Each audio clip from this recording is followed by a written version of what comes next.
The content discussed in this podcast is for informational and educational purposes only and should not be construed as financial or mortgage advice. Always consult with a licensed professional before making any decisions regarding mortgages or financial matters. Welcome to the Canadian Mortgage Show. Here are mortgage professionals Alex Pang and Alex Shanks to cut through the BS and educate Canadians on all things mortgages and real estate. Every time minimum wage goes up, it sounds great for the worker. And they say that, oh yeah, we want to raise the level. But what ends up happening is all the menu prices are just going to go up in lockstep, right? And it ends up, we're not improving. Everything just becomes more expensive. The money we make just goes exactly. So the percentage of, poorness is the same. The Sunshine List. The Sunshine List was in the news recently, right? Yep. And people are all like, oh, these people shouldn't be making $100,000. What are you talking about? That's like minimum wage now. That's what you need to live now. 100,000. I used to think 100,000 you'd be wealthy. Yeah, but right now 100,000 you're still broke. Yeah, you need two people making 100,000 to be okay. Welcome to episode 82 of the Canadian Mortgage Show. Alex Pang here alongside Alex Shanks. Alex, we have a special guest today. We did have to move some scheduling around. We had some scheduling conflicts. We had technical issues. We pushed off Dave Chilton until next week. But AJ Marini has been gracious to move his schedule to join us this week. AJ Marini is from Sutton Group Preferred Realty, realtor and content creator, TikTok star, AJ Marini. AJ, welcome to the show. Thank you for having me, guys. I'm happy to be here. And it is an honor. It is an honor. I'm actually truly honored to be here. Yeah, and that's what I know that you had like talking about TikTok and everything there. I know you had one account at one point that had more followers, I think, but then that one got banned, correct? Yes, it got banned last fall. A certain content creator in the United States took a projectile to the neck. Let's just say that. I gotta watch what I say. And so yeah, I was talking about that, and apparently that was something you can't do on TikTok, and I got perma-banned. So I had to start from scratch at that point. That's what I've seen like other and I mean, TikTok is such a wild place, and it's interesting. I mean, again, we're all like, this is why I love social media. We talked about in our last episode, like social media is a bad thing. We were kind of talking about it on here. Like it's an addictive thing, but it's also like, it's brought a lot of us together. Like there's so many people, like me and Alex met each other from it. I've watched you many times there, AJ. So like, I feel like I know you, and that's like the great thing. But like TikTok is so weird. Sometimes it's like pushing the content out, and sometimes it's not. Like it is such a ebb and flow thing, and it seems to be very different. Yeah. I think it's part of the algorithm. If you hit the topic of the day, you'll get pushed out a little bit more. If you're not really on topic, then you'll be a little bit more suppressed. Or I think also I've noticed a trend that if something is a really popular video, then the following day there's less views on the new videos. It's like that popularity will drive that video out to more people, and you're kind of a victim of your own success at that point. Like that will suppress any new content, especially like me when I do it every day. Right? Yeah, I find like I used to back in the day, same thing. I used to do like 2 videos a day. Now I'm lucky to maybe get 2 out a week if I'm lucky now. But that's like what I found with TikTok, it is the more negative the news, like that's like that usually is what draws people in. And that was kind of like, it gets hard just talking about negative stuff. But like what I love about what you do is, again, you're breaking the information down, like you're giving it. Sometimes it's like, hey, people don't want to hear it, but it's like, hey, like this is real data. You're not just like doing a flashy headline saying the world's ending and then talking about nothing. It's like you're giving real information. And we'll talk about it, but I want to bring up how, like, I mean, you've been almost beating like the Canadian economists on like the actual inflation reports and everything. And I mean, we'll go into it all. Hey, Alex. Yeah. Yeah, AJ, like, I don't know if Alex told you the story, but this is how Alex and I got together. We haven't met in person. The rise of TikTok during COVID, stay home, stay safe. TikTok started off as hey, we're bored, let's do this dance video of these trends. And then it slowly morphed into, hey, this is free real estate. This is free time in front of people on an everyday basis. And business people started going on. And that's when both Alex and I, probably around the same time, got on it. And we met each other, and then, stayed in touch. And when we finally met in person, dude's 6'7". He's 1 foot taller than me. I'm like, Yeah, the chair makes me look a little bit smaller. Yeah. So, and then we stayed in touch, and then we eventually like, hey, we should start a pod. So, I'm sure that's how you and Alex got to know each other as well. I mean, just through TikTok, and we'll give a shout out to Carrie, a TikTok follower who always like she'll sometimes tag us because again we're all kind of pushing out some of the same content and in different ways. And so Carrie, is she that the one video? I'm like, you know what, we got to get AJ on the podcast because everything he's talking about is stuff that Alex and I talk about every week. Yeah, and the biggest thing too is also you mentioned, it's like free real estate. This is better than a park bench, right? Yeah. Like, the classic realtor thing is to have your face on a park bench. I think this is better than a park bench. And especially moving forward, with this idea of breaking down provincial barriers. If we can work across the country, in some capacity, even if physically working across the country, then this is the platform you need to be on. You need to be putting your name out there to everybody. And television commercials are not the thing anymore. They kind of are on YouTube, but that's about it. Like the old used car salesman commercial where you're standing on the lot. It's like, like that's just, those days are gone.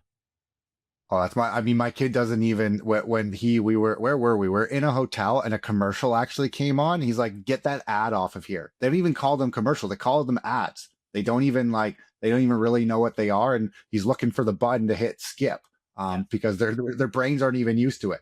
And that's where like YouTube's funny. They have ads. They make a lot of their money from ads, but then they charge you a premium if you want to get rid of ads. So it's like I would be interested to know like how those like ad investors are like, hey, you're telling me to pay money to ad, but you're also then selling this as a service to skip these ads. Yes. Yeah. Yeah, it's true. That's what Amazon is doing. That's what Netflix is doing, right? You can have a lower tier to get on the platform. The fact that you have fewer people paying the premium, right? That's the attraction to the advertisers. Look at all these people who will see your ad. And then the people like, I'm tired of the ads. They'll pay to get rid of the ads, right? So they're getting it from both sides. It's fantastic. Oh yeah. Yeah. It YouTube like is brilliant in that, right? Yeah, feels like it's cable TV. We all want to get away from cable TV because hey, our costs were going up. We had to pay for all these different things, and now it's like all the companies are like, "Ooh, we're going to do that same thing. We're going to have multiple different subscription models, different layers," and it's like we've all come back to earth that way.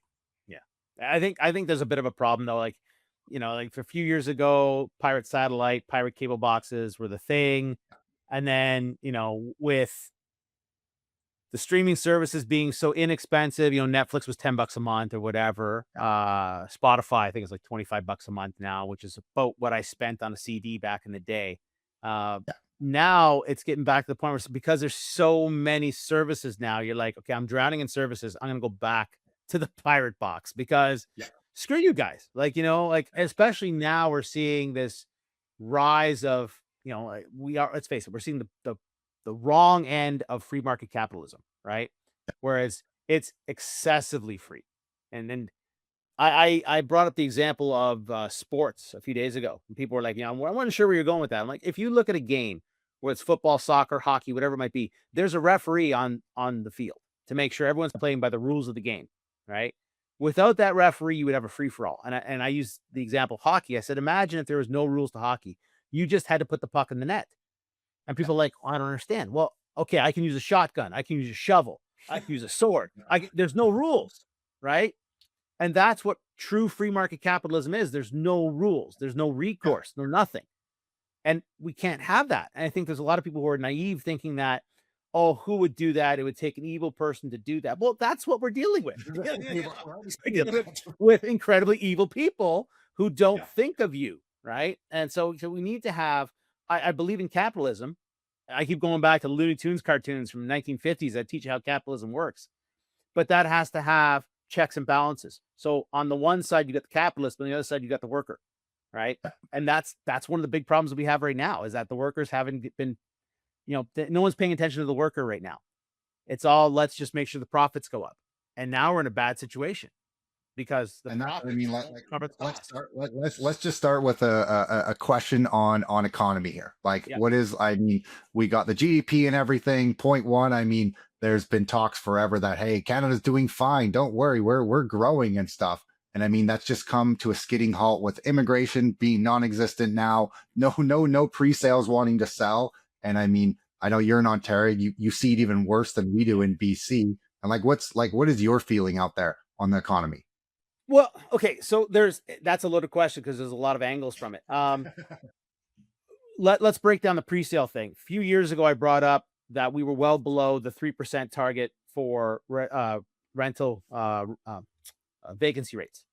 So when you're below 3%, you're in a crisis, right? For decades, what we did is we went to the free market. Have, small investors go out there, buy the condominiums and offer them up for rent, right? That was the rental market for decades. But that cannot exist if you're not in that crisis state, right? Yeah. So now we had this influx of people, right? Which we can debate why those people were brought in. We didn't really need them, right? But we brought excess people in. To a certain extent, a lot of it was taking advantage of the situation, so it was abused. But the silver lining in that is that the government kicked in and said, okay, we need to tackle this problem of vacancy rates. We need to build those apartments, right? Yeah. And that's why now we're over that 3% vacancy rate, right? So now dedicated rental apartments are now over 3% for the first time in decades. Yeah. But the flip side of that is that, well, nobody wants those condos because the reality is few people want to live. I call them a box in the sky. I know some people are going to be offended by that because it's the perfect, Concrete condo, right? Yeah, it's the perfect arrangement for many people, right? It's not my taste. But it's for like a single person. Like it's not like you can't have a family. And I mean, people are doing it. And again, that's where like, hey, I applaud those people that are willing to do that to get themselves ahead. But again, like that's not how it should be. You shouldn't be living in a 1-bedroom condo with 3 people. Right. Exactly. So the uptake for that, because you've got dedicated rentals now that are serving the rental market, right? The people who need a rental, you can go into a dedicated rental structure. I mean, they're fantastic now. We built this wonderful one called Soho here in London. It used to be our original Victoria Hospital. So it's a historic site that had gone empty for years because they built new hospitals. But then someone picked it up and said, okay, we're going to renovate the historic buildings and make them apartments. We're going to build towers to go with them and then a few other buildings. So it's this huge complex now. Amazing. And that's like, again, that's what we should be using our infrastructure that's just sitting there. And BC doesn't do that. We got shit that's just sitting there rotting. And it's like, what are we doing? Yeah, exactly. Right. And so London's done that quite a bit. And in places where we couldn't do that, they've rebuilt the structure to emulate the original structure that was there. So we've done a good job on that. Point being, though, that now people have these dedicated rental spaces to go to that are often nicer, less expensive, and better serviced, right? Because you're not dealing with some dude in Brampton or in Sarnia, or he maybe lives in Quebec, or maybe he's from the state. You don't know where your landlord is. Now you can go down to the super. He's downstairs. He can service your problems. Yeah. So then you get into the condo market. You've got fewer people who want to buy the condos because the income is not going to be there, because that's really was driving that market for the longest time. And the one thing that I keep bringing up is that the pure cost to make that unit, the living has to be subsidized because the market rents are below the cost to make the unit, right? That works in the dedicated rental market because the government has stepped up with lower rate mortgages, incentives, And maybe inflation. Yeah. They're like years, finding ways to gift the land to bring the cost down or something. But that doesn't exist in the condo market. You're paying full price for the land. You're paying for everything. So the costs are super high. And I had the one stat from a few days ago. The nationwide rental rate is like $1,900 and something dollars, just a little less than $2,000. That's the kind of benchmark rate for rent, asking rent. But the cost of a condo in Toronto is $3,000 per month. So you're $1,000 over the nationwide market. Yes, you could say it's Toronto. Yeah, you can ask more for rent, so on and so forth. But that's a massive gap. That's a 50% difference between the nationwide market rent and the pure cost of that unit, right? Because and this is what started my TikTok years ago was my beef with the Bank of Canada saying that raising rates fights inflation. As a business person, as a person who's done finance for games and understood I've done the finance, I understand how finance works. The cost of debt is part of the cost of doing whatever project you're doing. right? Yeah. So if you increase the cost of debt, you're increasing the cost of the project. You can't And tell you me got to that bring you increase the profits. cost. You're going to bring profits in somewhere else. It's not like you're Exactly. going to say, "Oh, I'm going to keep my profit level the same there, but my costs have now increased." And that's again, Exactly. I feel like the government seems to always forget about that. Is like, hey, we've increased the cost, and hey, the builders and the grocery stores, they're not going to increase their cost. They're gonna be nice to us. But it's like, no, they're like, hey, my cost has gone up. Same thing like what's going on out east. Why it does scare me a bit is because of it's not even the oil prices. That's one part of it. It's all of our other goods that are going to go up, and that's where it's like we're in a rock and a hard place of like, well, all of our costs are going to go up. In the grocery store, they're going to keep their profit 10-15%. They don't care. They're going to say, all right, well, I got to increase my cost stuff because that cost has now gone up. Yeah. Yeah. I always come back to this. Like you know, what bothers me, and like, you know, I want to preface this by saying I don't have a personal issue with the people of the Bank of Canada. I think they're very nice people. Okay. What? I Thank you. don't, If I'm not the biggest fan of them. yeah. Okay. I'm not a fan of the work they're doing, but I'm not saying they're bad people. Okay. I want to preface this by saying I don't believe they're evil people or doing something malicious like some politicians that are out in there right now. But I feel they're misleading the public. I believe they're misleading the public because they're talking about consumer prices. And pricing is something that is a very specific segment of the economy, right? I always use games as an example. It's what I know best. You know, an Atari 2600 in today's dollars, like it was $300 in the 70s, that'd be like $1,200 today, right? Yeah. But a console is not $1,200 today. We've lowered the prices. Games, they were $80 30 years ago, they're $80 now, right? Yeah. So pricing is something separate from, And it's not linear. It's not like everything we can't say, hey, like inflation's gone up. And so the price where you just showed a CD, the prices were still 80 and those they're still the same, where their profit levels have probably gone up. Where on the console, the profits actually drop, but they're bringing it in on the other side. Exactly.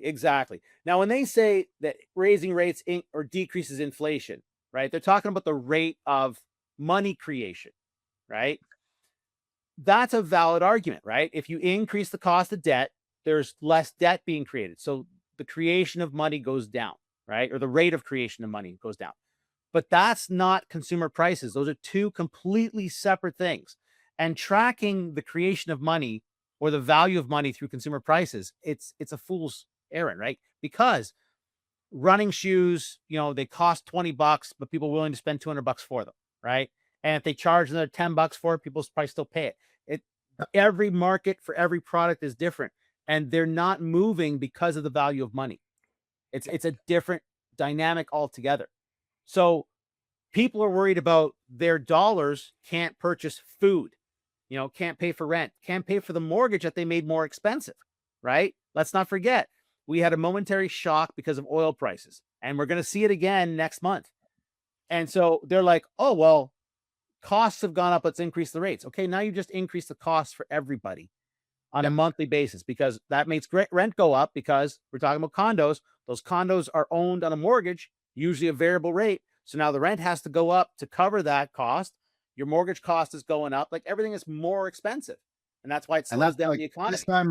this time to me is a lot different than we go back to 2022. It had, for one, it did have oil, it had war, but it also had a lot of free flowing money out there that people were, hey, I'm buying a new car, I'm buying a boat, I'm going to buy that fifth house.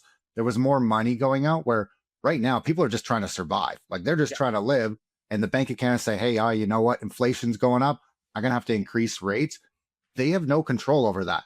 Them saying that, hey, we want you to stop spending money, is you have to use fuel to drive if you have to do that for your work. You got to pay your rent. You got to buy food. Those are costs that they cannot control. They can increase it as much as they want, but those are like living expenses. And so that's where I like the data at the moment would say, hey, do they have to increase it? Potentially, depending on what happens. But like, I don't know if them doing it is going to fix anything. It's not, they can't control. It's not like Iran's going to list and be like, hey, Canada's saying that inflation's going up. We're going to increase rates. Please stop what you're doing. Yeah, no, that's why they're doing it, because they know the repercussions of it, right? And it's a beef that I have, is that we can go back to the pandemic that kind of started, you know, and people had work from home and higher pay after the pandemic and so on and so forth. They felt flush with money, but they didn't cut the interest. Everyone forgets this. They didn't cut the interest rate because of the pandemic. Yeah. That's not why they cut the rate. They cut the rate because oil prices crashed and the stock market crashed. Yeah. The fact that people were stuck at home and they couldn't work, that's not if the oil market had not crashed and the stock market had not crashed, you'd be sitting at home dealing with the pandemic and no change to your mortgage. 100%. No support whatsoever. That came after the fact. And the same thing happened in 2021, 2022. So let's talk about housing, because I hate that the bubble happened, right? But that price increase was happening. We could see that acceleration well before that bubble. And they saw it too. And they're like, well, let's just let it go. Why? Why are you It's letting transitory. it go? Yeah. But why are you letting it get out of control? And then sure enough, it ramps up into a bubble and they're like, well, maybe By the now. time they react, we're too late, right? Yes. It's already a runaway train. Exactly. And they we didn't saw increase it. the rates. Yeah, they didn't increase the rates because of that real estate bubble. They increased the rates because Russia invaded Ukraine, and that was going to jack the price of oil. So what are they doing? Like, they're looking at consumer prices, but they're not looking at the really important asset prices, like the price of a house, right? So now, you got one group of people upset at another group of people, like the boomers, because the boomers have a house. Well, it's not their fault that they have a house. It's not their fault that the asset values go up. It's not their fault that central banks control money in this way, right? At the same time, what I'm worried about, and why I think, the younger generation needs to be worried about while they're, barking at boomers having a retirement, is boomers don't have the retirement. Well, then the young people are going to have to pay for that.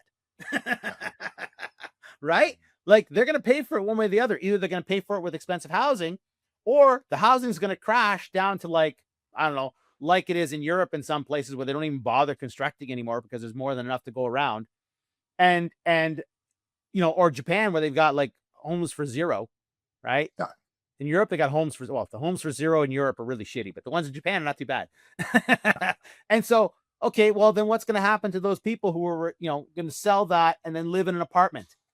Yeah. Right. And that's because that's how the housing is supposed to work. The young person doesn't have the money, moves into an apartment as they try and make ends meet. They build in their career, whatever it might be. They save the money. They can buy a house. They buy one of those boomers out of their house, and that boomer moves back into that apartment.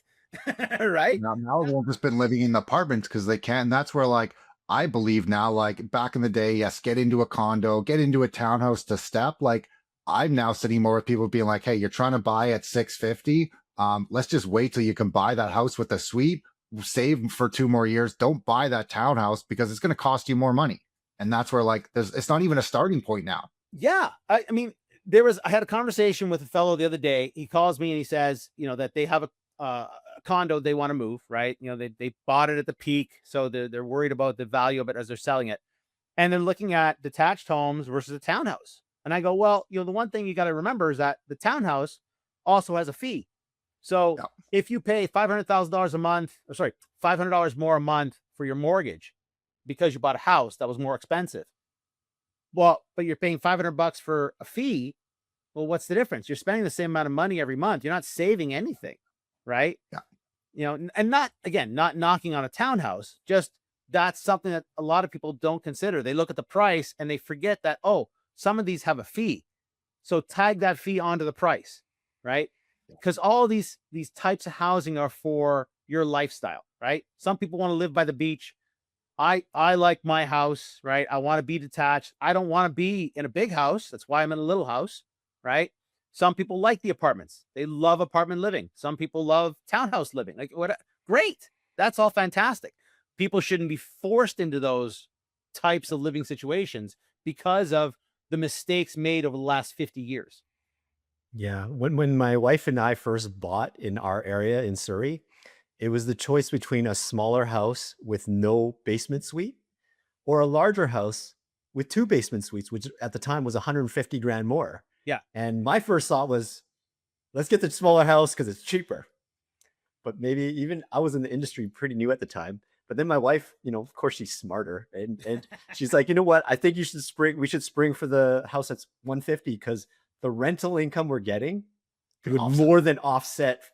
And it would be cheaper living in the bigger house than paying more for the small house with no rental. Yeah. And of course, there's caveats to it. Now you're becoming a landlord, you're sharing your house, but you live in a bigger house. So we ended up getting the bigger house. It ended up being cheaper. It, helped us pay for the kids' private school and all that stuff. But yes, I do understand that rock in a hard place now for buyers, where like, yeah, it's cheaper, but holy crap, you're paying HOA or strata fees, $500-600 a month. That's going towards nothing, or going toward maintenance. You would hope it's going to a good contingency fund. You I mean, if you lived in a detached, you would still pay in some right, not called a strata fee, but you would, have to mow the lawn. You'd have to do something. You'd have to maintain, whatever that would come out in a similar way, but not have a strata fee category to it. Yeah, right? I mean, yeah, it's true. Like, with a townhouse, you're paying the fee, and of course, they'll take care of the roof if something goes wrong, or the windows if something goes wrong, or the siding, right? So you don't have to worry about that kind of stuff. Yeah, someone comes along and shovels the driveways and cuts the grass, and that's great. Again, if that's the lifestyle you want, fantastic. Me, I don't mind cutting my grass. I'm outside vacuuming the pool and doing the watering the driveway like every other Italian does, but I like that. That's my happy place, right? Yeah. And that's AJ, you where- mentioned. go ahead, go ahead, Alex. Yeah, AJ, you were mentioning about costs earlier, which kind of elephant in the room, because you're in Ontario. Doug Ford, federal and provincial governments came out with recent changes to help with the new pre-construction pre-sale market. HST rebate for 1 year, and then 3 years of essentially not lower DCCs, subsidized DCCs. Yeah. For 3 years. Do you think that's going to make a difference on the market, or No? is it now becoming like the pre-construction has always been not worth it because it's more expensive than a resale that you can just buy across the street? Yeah. Has it now just bring it back to like on par? No. Or I don't think anything ever brings it on par. why do you why wouldn't it work? I share a chart that I put together a few days ago, or maybe last week sometime, and there's a massive shortfall in the market price versus the pure cost of new housing, right? So as an example, and this is why I make the joke, and hopefully I don't get into trouble of this, but I make the joke that we're going to see an uptick in arson, right? Because I had the discussion Insurance today. scams. Yeah, because a perfect example. So I'm in a mid-century neighborhood. I don't like the big houses. We have a 1,000 square foot bungalow, right? Mid-century bungalow, the typical stuff that you find all across Canada. This thing, to rebuild it, including the land, right? Which is, if it were to burn down, the insurance would give me everything, and they would sell the land and give it to somebody else. So if something were to happen to my house, the insurance is going to pay me out the land value plus the house value, which is probably $750,000 to rebuild this house. This house could sell $650,000, right? I had a client this morning. They're looking to, we're talking about different living conditions. So if they're in the same situation, he's a plumbing contractor. And I want to make sure that people understand this out there, right? There's a lot of wealthy people living in houses like this, right? And my plumbing contractor client is a perfect example of that. So we were looking at a $1.4 million farm complex, right? This morning.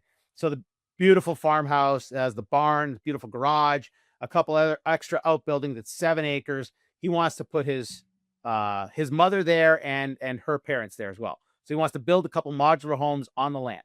All right. And to do this, well, he's like, well, maybe it's time to sell the house, right? Because why? They got a house on the beach, a cottage as well, right? So now they don't need 3 houses, right? And so we were talking about what they have, which is one of these mid-century bungalows, and it's exactly the same discussion. I said, it'd be about $600,000, and they're like, wow, that seems like really cheap, because a plumbing contractor, he understands the cost. And I go, yeah, it'd be $750,000 to rebuild your house, but that's not what the market is at right now, right? So going back to the subsidies and the GST, I think what's going to happen is that'll get pocketed as profit, because the profit margin is so low, right? That they'll just bump the price somewhat to then somehow capture that tax money back. To be within the threshold. Yeah. Exactly. Yeah. Right. And as far as the development fees go, I think this is something where it has been a can that has been kicked for far too long, right? Because it's not just, how can I put it? So there's the development fee for the new construction, right? Waterloo has this issue right now where they don't want new construction because they're like, well, what about the water? If we have more subdivisions, we're going to have more control of the water flow, rainwater, sewage, et cetera, and supplying water to those people, which could be a problem, right? So they're like, we want to carefully consider what we need to do before we allow any more new development, right? Here in London, we've caught into a problem from decades ago that has cropped up because no one realized it was a problem until now. Now that we have more development and the water was not managed properly, they're like, oh, wow, a whole bunch of people 30 years ago connected weeping tiles to the sanitary sewers. So now when it rains, the sanitary sewer overflows in some areas, right? So now this is something that has to get mitigated. And now, well, homeowners are on the hook for this, right? These infrastructure problems are problems that go back to Victorian Canada, right? Many of these systems were built 200 years ago, right? When Queen Victoria wasn't just a day we celebrate, she was the actual queen. Yeah. And now we're like, oh, maybe it's time to fix this stuff. Yeah, it's time to fix this stuff. All across this country, it's time to fix this stuff. How are we going to come up with the money for that, right? And it has been, for the longest time, the development fees in new construction, right? So it's a massive problem because now we come back to what I said a moment ago, where we have these massive costs, and those costs are not just above the market rate, they're above the affordability level. People literally can't pay for it because they don't get paid enough, right? Because going back to what we talked about at the beginning of this, these central banks are following the value of money by looking at the cost of goods, consumer goods, not following the value of money looking at things like homes as an investment, right?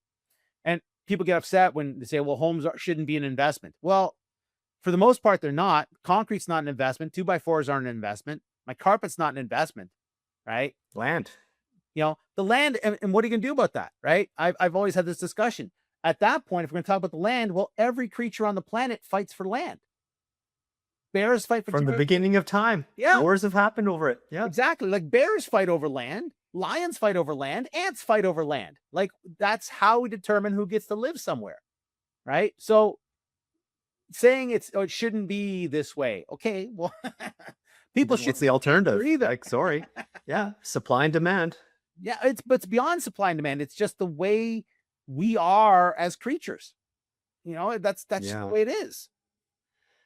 I mean, we talked about it before in the pods where we've always talked about, like, to improve affordability, we need agreement from all levels of government. And, all levels of government kind of got drunk on the land transfer taxes, the development charges, because the money was good and it was flowing. So we want a piece of the action too when real estate was going up. Yeah. But, somewhere along the line, affordability got out of control. And now, like, we all know it. Politicians would never admit it because a large voting bloc don't want home prices to go down, but we know it needs to happen. But it can't. Right? So, but it can't. How can it? Like, that's not possible. Yeah. Like that's the one thing I keep coming back to, is that it's not possible. And it's not possible from the standpoint of, like, I don't want it to happen. It's physically impossible. 2x4s aren't going to get cheaper. Concrete's not going to get cheaper, right? Labor's, like, again, plumbing contractor, if I ask him to come in and do work cheaper, he's going to tell me no. Electricians aren't cheaper. The copper in the electrical wire is not cheaper, right? Oil prices are going up. Well, guess what? That plastic plumbing that you have that is cheaper than the copper plumbing you used to have, the price of that's going up, right? Yeah. The asphalt shingles are made with oil. That's going up. Oh, okay. You don't want asphalt? Fine. Put in a metal roof. That's going to go up. The vinyl in the windows is going up. So if everything is going up, how are we going to bring the prices down? Maybe bringing the prices down is not the solution because it's an impossibility, right?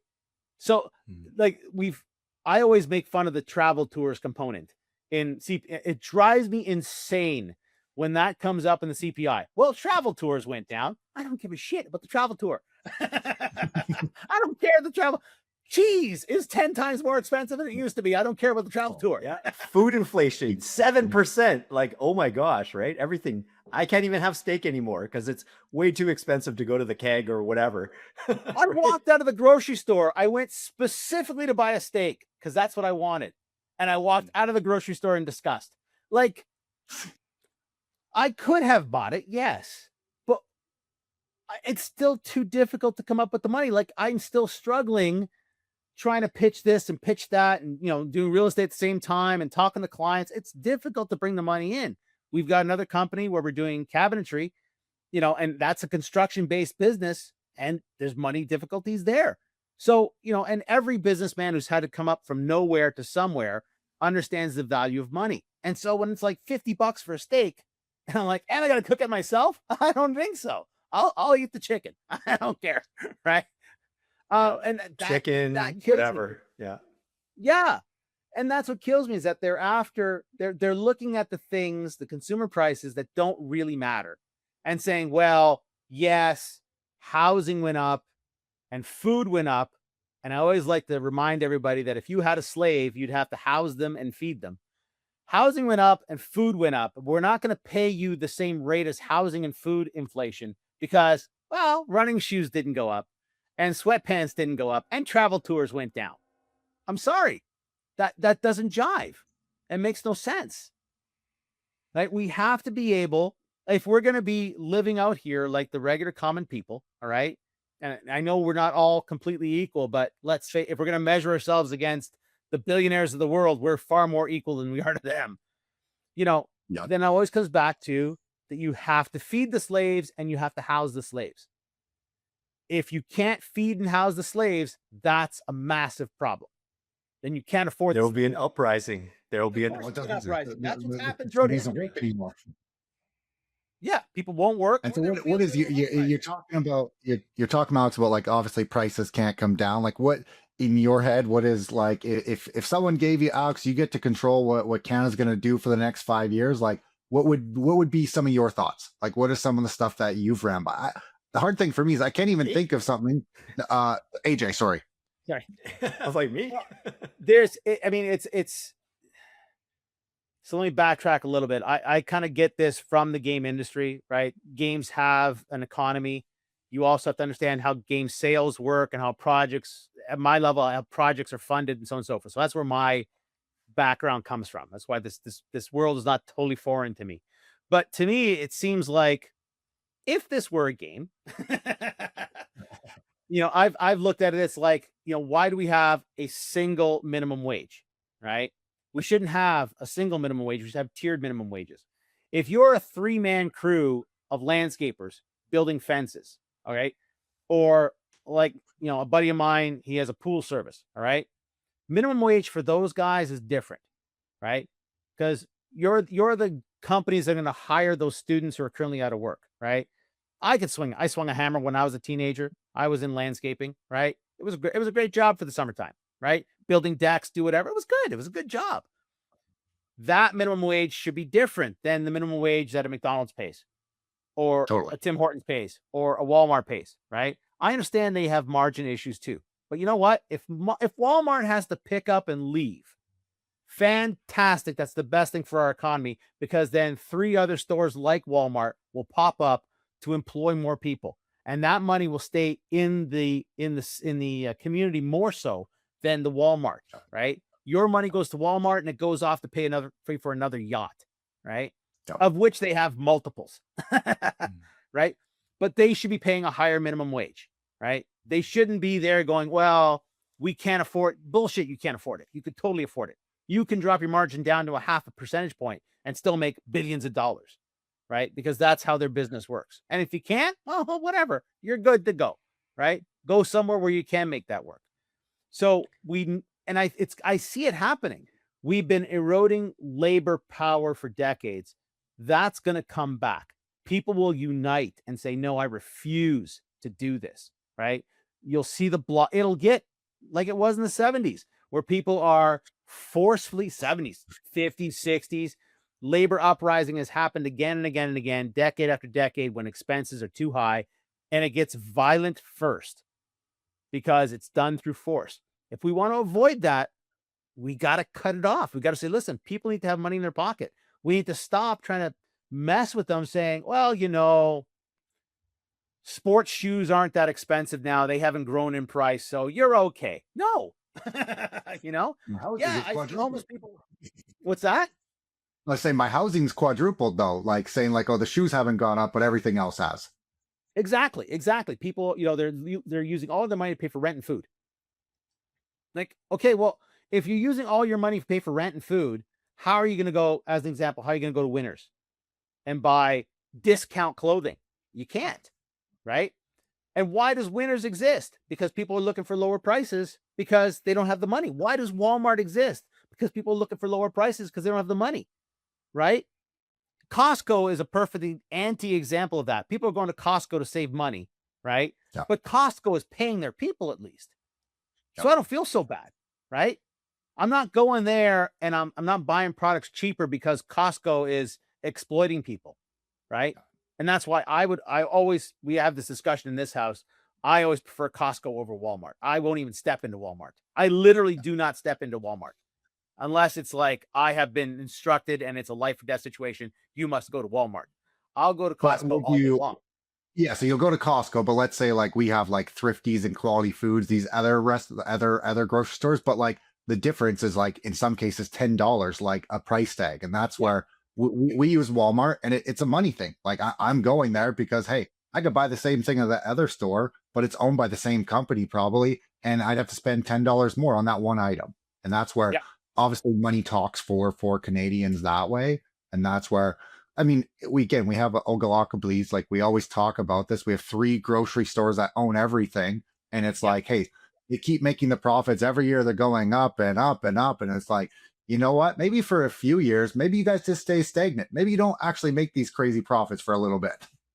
Or, maybe, the government does its job and instead of taking kickbacks from these companies to let them do whatever they're doing, step in and say, listen, you need to have, it has to be done in a more responsible way. Or, you know what? We're not going to give you incentive. We're going to give the incentives to the independent grocery store, the actual independent grocery store, not the one with the name on it. And, but like there's one here nearby called Brywood, right? And it's just a family run grocery store, right? And they do have a lot of those are the people that should get the incentives, not the massive franchises, right?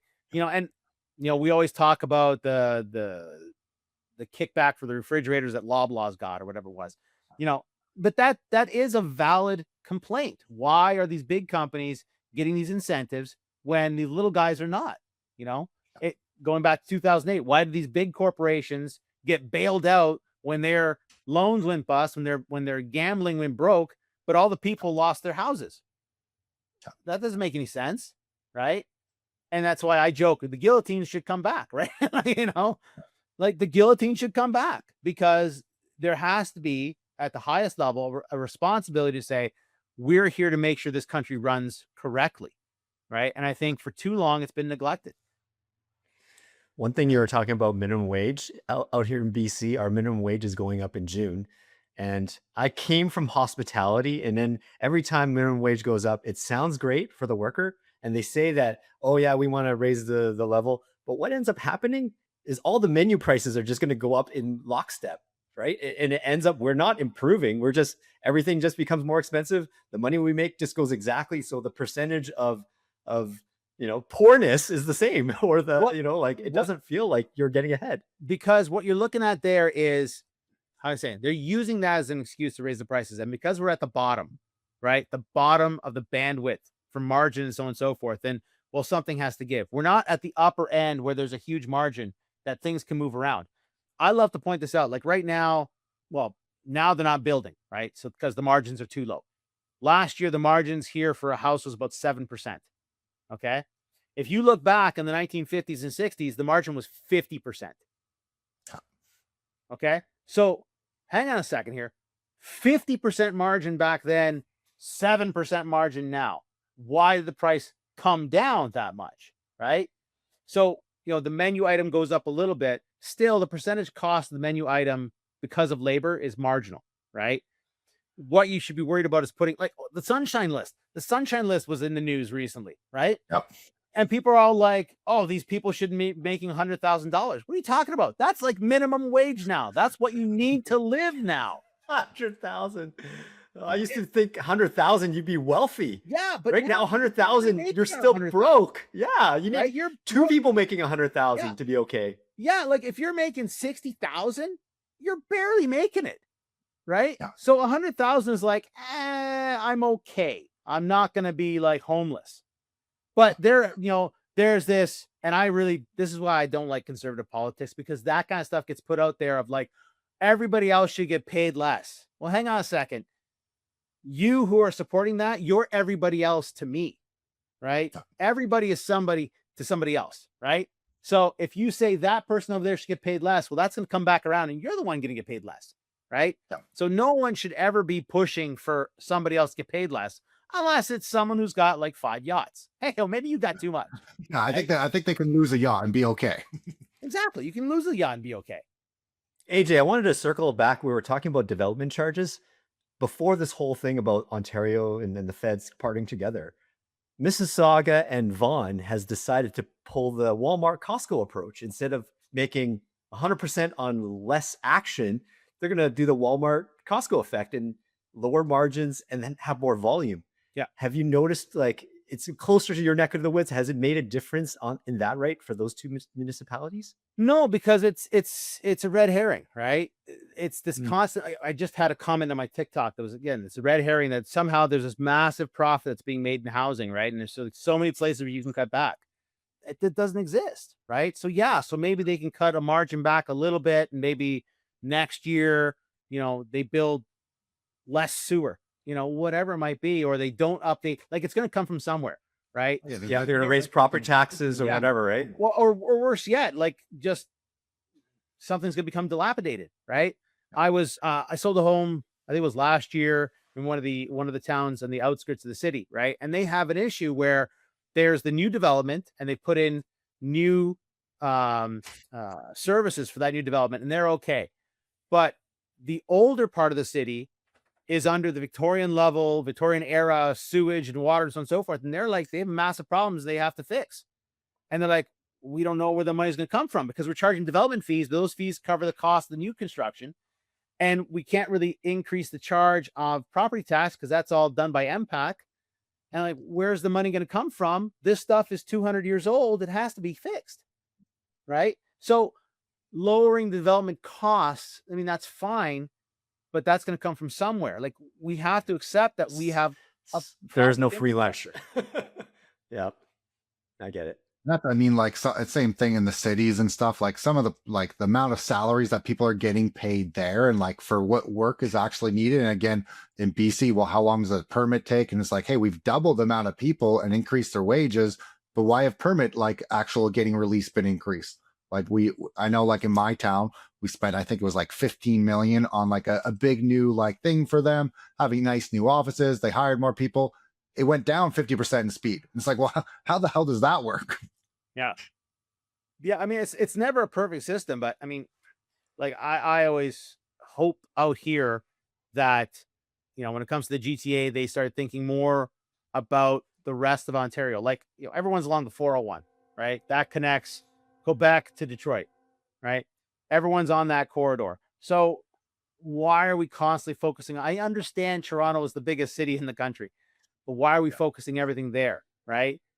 Like, where I know we jumped the shark is Doug Ford talking about building a tunnel under the 401. It's like, it's the biggest highway on the planet at the moment, and you want to double it.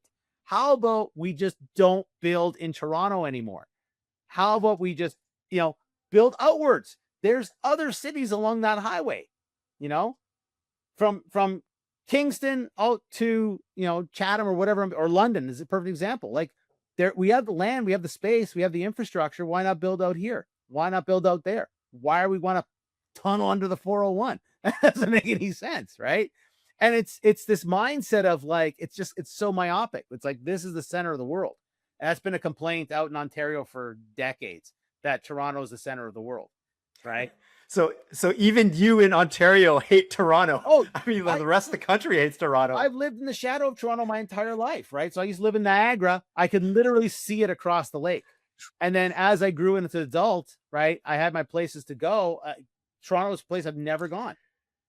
Funny story. Alex lives in Courtney, but he's a Leafs fan. I'm like, something is not right here. I'm gonna be hiding it pretty quick. That's fine, right? But I mean, I'm just like I lived in Montreal for a few years, right? And it was great, right? But why it's but Quebec put a lot of effort into Montreal for a lot of economic reasons because of language issues and so on and so forth. Montreal went down; they're trying to rebuild it, but there's a concerted effort to bring it back, and it was okay. It was a good place to be, and of course, but it needs a lot of help as well. Toronto, it's just like everything is Toronto, Toronto, Toronto. It's like, God damn, like, what about everybody else? It's the New York of Canada. But yeah, but that's like people talking about it's too expensive. Well, yeah, don't live there. And Pierre Poilievre is upset about Pierre Poilievre is upset about the high-speed rail they want to put in. Yes, I was going to talk about that. Like, it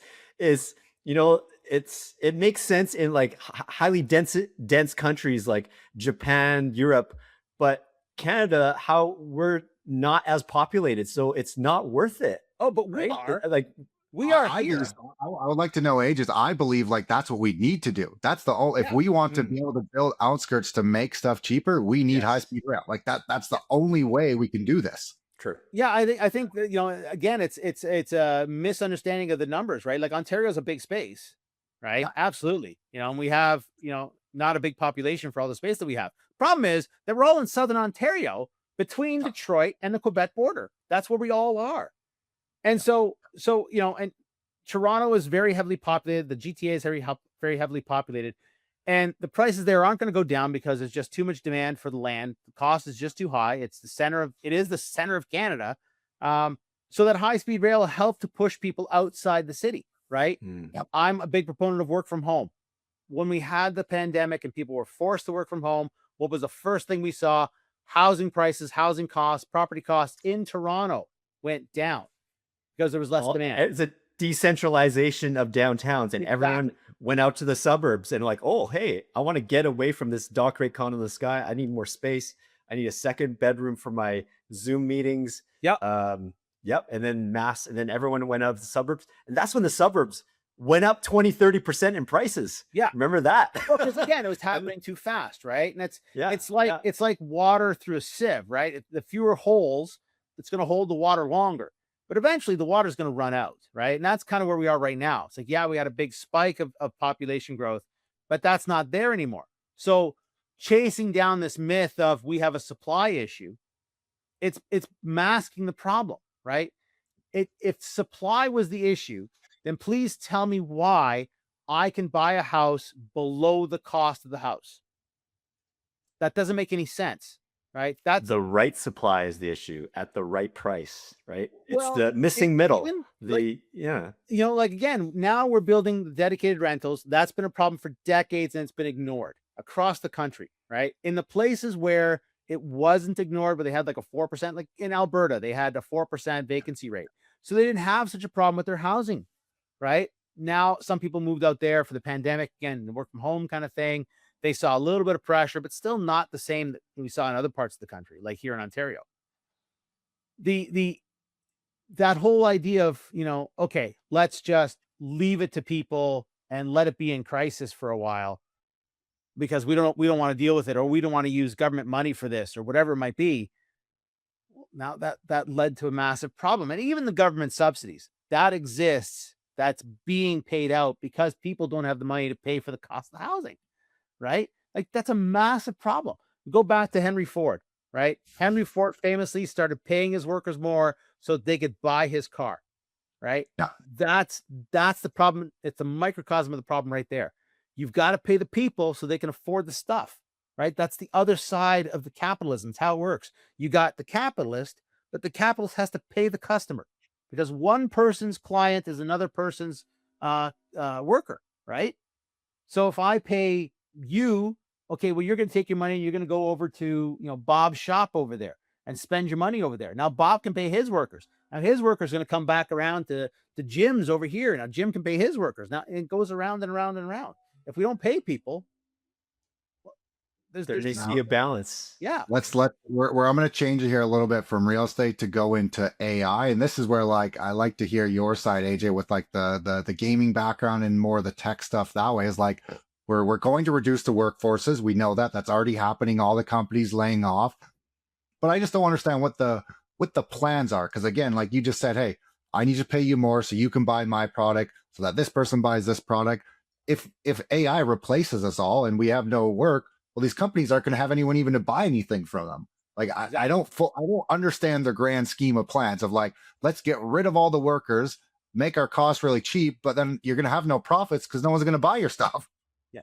There is Because no no one's plan. everyone's out of work. There is no grand plan like that. Coming back to what I said a while ago, the government is supposed to be the referee on the ice. Okay. They're the ones supposed to be keeping things in control, right? World governments everywhere, that's their job. But we've seen, especially in the States, where it's been about popularity contests and I want to be this role and not necessarily be competent in doing the job.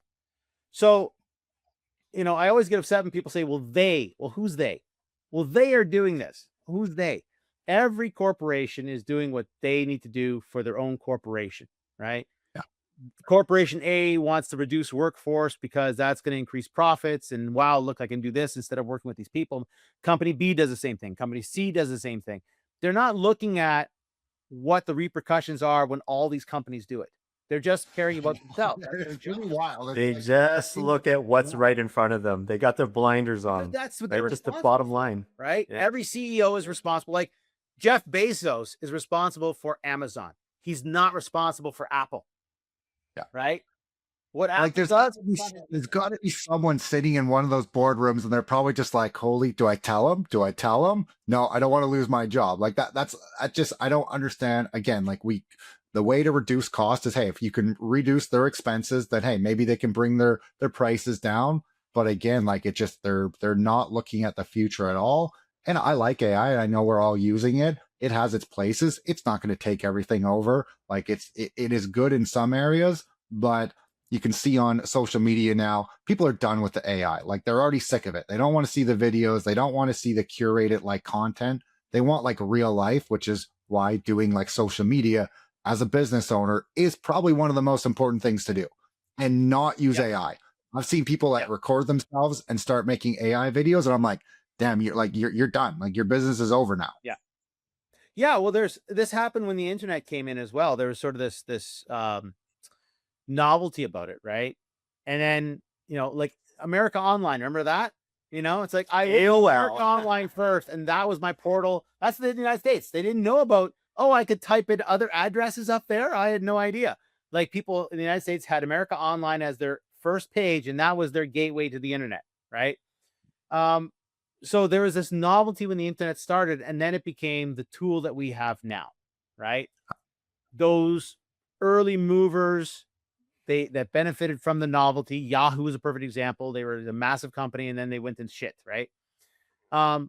That same thing's going to happen. Everyone's chasing the dream of building the data center, right? Okay, that's great, but we don't need all those data centers, right? Because I think it's 90 or 99% of what people use AI for could be run off of a small language model off your phone, right?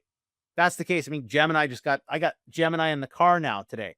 I'm like, so I'm not, and that's not bouncing off of some massive data center, right? So we're going to start seeing that novelty wear down, and people are going to start using it for what it's meant to be used for, which is to make each person more productive, right? If you're the type of person who will exploit that to make yourself more productive, right? Like I made my own CRM, right? I mentioned that earlier. So the people who have, CRM companies, they're going to be great, but they're going to be servicing realtors or whoever might be using their products, the people who aren't very techie and don't have the concept of how software gets made. But yeah, there's no going back. There is absolutely no going back. I had this conversation. I said yesterday, it was on a podcast. It was a gaming podcast. And so the conversation was AI in the game world, right? Forget it. That Pandora's box has been opened, right? It's a job bloodbath, because much of the cost of the game, I wouldn't say much of the cost, but there's a huge cost to the game right in the early days, right? When you're doing pre-production. So when you're planning on what you're doing, and you have to have, programmers doing prototypes and artists out there doing concept sketches. And a lot of the stuff is just throwaway work, literally throwaway work. We're not going to use that. That's not a good idea. It's garbage, just delete it. When you have AI, something like Midjourney, right, or Claude, for instance, you can create just immense piles of concept art and iterate over and over and over again for like $10 a month, right? And And in I've minutes. done it. Yeah, in minutes. Like, so I did a concept. I'm doing it, like I said, I got 2 concepts I'm gonna be pitching next week. The one, if I were to do it traditional way, it would probably cost, I don't know, $1 million and a half, right? Easily $500,000 in artwork, right? The other one, same thing, probably about $500,000 in programming. I've got them both done for whatever the monthly cost for my AI is, right? Yeah. So that's a massive difference, right? That's thousands of a percentage point difference in cost. So how is someone not going to use that? All right. Going back to the point of, like, every company is looking after their own bottom line. How are you not going to use that? I had a conversation with a very good friend of mine. He has a VFX studio, right? And he does, Frankenstein on Netflix. So he did the effects for that, right? His studio did Frankenstein. It won some awards, didn't it? I think. Yeah, that's the one. Yeah, that's the one. Yeah. So we were having this discussion, and this is going to sound terrible. I know it's going to sound horrible, but one of the advantages of working with AI is that you don't have to get into an argument with people about what the vision is and what the end goal is supposed to be, right? Because sometimes the boss doesn't have a clear idea of what he wants. So you can tell the AI every crazy idea you have, and you can iterate until you make it clear for yourself. And then you can speak to a person with a clear vision. And you're not creating that animosity amongst the team because they're working for nothing, right? They're doing throwaway work, and they know it's throwaway work. That there's a lot of friction that comes from that. So this can't go back. And then, of course, there's all the uses for it, in storytelling, right? So I don't want to let too much out of the box, but you can create based on the events that occur in your story, right? In my case, a game, based on the data that's happening in the game. I'm using that data and I'm feeding it into a large language model that then creates a story based on a general story arc. But then that data, that story arc, feeds back into the game to affect how things behave in the game, which of course will again affect data that gets fed into the, so it ends up this giant circle of a never-ending story, right? That never repeats. And that's just stuff that's never been possible before, right? Why would you not do that?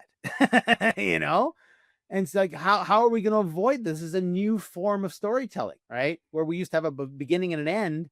Now we can just constantly go through the arc over and over and over again, right? Like everything could be like a novella. AJ, you know what? We want to be respectful of your time. Where can we find you? Yeah, you can see me at my website, www.ajmarini.com. You can sign up for my newsletter there. You can message me there. Of course, you can follow me on TikTok at @realajmarini_TikTok. And it's just at @realajmarini on YouTube and Instagram. Awesome. Well, AJ, this has been a great conversation. We would actually love to have you again as a regular repeat guest. So I'm down. I'm totally down for it. AJ Marini from Sutton Group Preferred Realty, realtor, content creator, TikTok star, and now repeat guest on the Canadian Mortgage Show. AJ, thanks for your time, folks. We'll see you next time. Now, if you enjoyed this episode, make sure to like and subscribe. If you're listening on Spotify or Apple, make sure to follow us. Please give us a 5-star rating. You can even send us an email because we want to know what you guys want to hear about. That's what we're here for. Reach out anytime.